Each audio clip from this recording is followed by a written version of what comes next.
بہت عرصہ پہلے ایک گاؤں میں جو ندی سے زیادہ دور نہیں تھا، ایک مہربان سپاہی دھول بھری گلی سے نیچے جا رہا تھا۔ اس کی حرکت سست تھی کیونکہ وہ سارے دن سے چل رہا تھا۔ اسے ایک اچھا گرم کھانا کھانے کے علاوہ اور کچھ پسند نہیں تھا۔ جب وہ سڑک کے کنارے ایک عجیب و غریب گھر پر پہنچا تو اس نے اپنے آپ میں سوچا، یہاں رہنے والے کے پاس میرے جیسے بھوکے مسافر کے ساتھ بانٹنے کے لیے کچھ اضافی کھانا ضرور ہوگا۔ میرا خیال ہے میں جا کر پوچھوں گا۔ اور یوں سپاہی گوبھیوں، آلوؤں، پیازوں اور گاجروں سے بھرے باغ سے گزرتے ہوئے لکڑی کے دروازے کی طرف بڑھ گیا۔ گھر کے سامنے پہنچ کر جیسے ہی دستک دینے کے لیے اس نے ہاتھ بڑھایا، تب دروازہ اچانک کھل گیا۔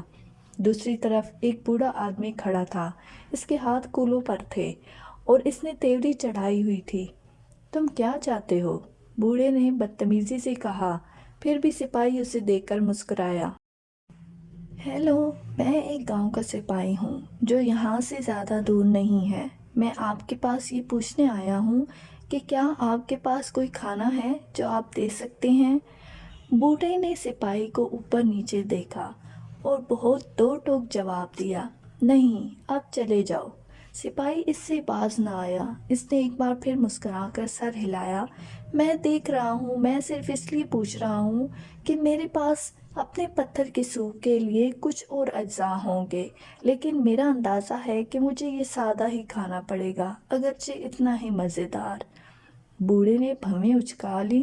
پتھر کا سوپ؟ اس نے پوچھا۔ جی جناب، سپاہی نے جواب دیا۔ اب اگر آپ مجھے جانے کی اجازت دیں گے۔ سپاہی راستے کے بیچ میں چلا گیا اور اپنے سامان میں سے ایک لوہے کی دیگچی نکالی۔ ایک بار جب اس نے پانی سے بھر لیا تو اس کے نیچے آگ لگانے لگا۔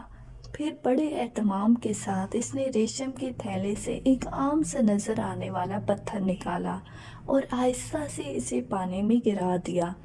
بوڑھا حیرانی سے اپنی کھڑکی سے یہ سب دیکھ رہا تھا۔ پتھر کا سوپ؟ اس نے خود سے پوچھا۔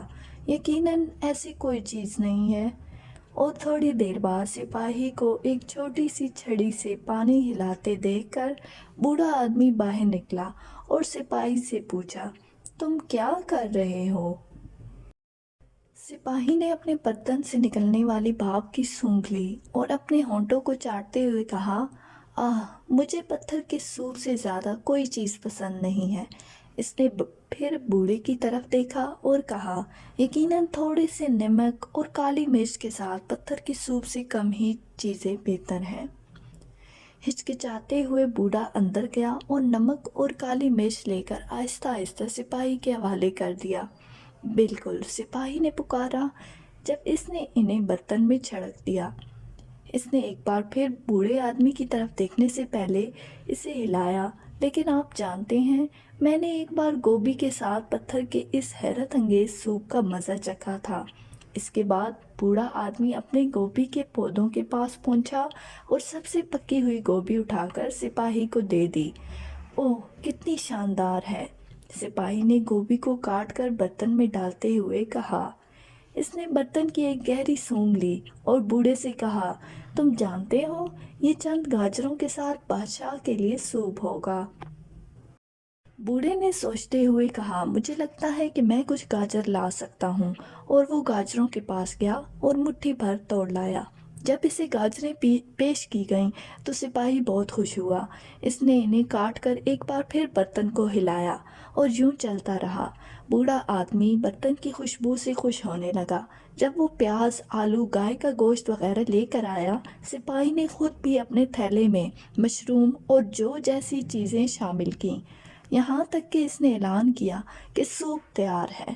بوڑھا آدمی سپاہی کی طرف دیکھ کر مسکرایا جب اس نے آدھا سوپ اسے پیش کیا۔ آپ اندر کیوں نہیں آتے؟ میرے پاس آج صبح بیکری سے سیدھی لائی گئی تازہ ٹبر روٹی ہے جو پتھر کے سوپ کے ساتھ مزیدار ہوگی، اس نے شفقت سے کہا۔ اور اس طرح بوڑھے آدمی اور سپاہی نے مل کر ایک شاندار کھانا کھایا۔ سپاہی نے اپنے تھیلے سے دودھ کا ایک ڈبہ نکالا اور وہ بھی شیئر کیا۔ بوڑھے آدمی نے سپاہی سے اتفاق کیا کہ سوپ اس سے بہتر تھا جو اس نے پہلے کبھی چکھا تھا۔ یہ اس وقت تک نہیں ہوا تھا جب تک کہ سپاہی نے اسے ریشم کا تھیلا نہیں دیا تھا جس میں پتھر تھا۔ بوڑھے کو یہ حقیقت معلوم ہو گئی۔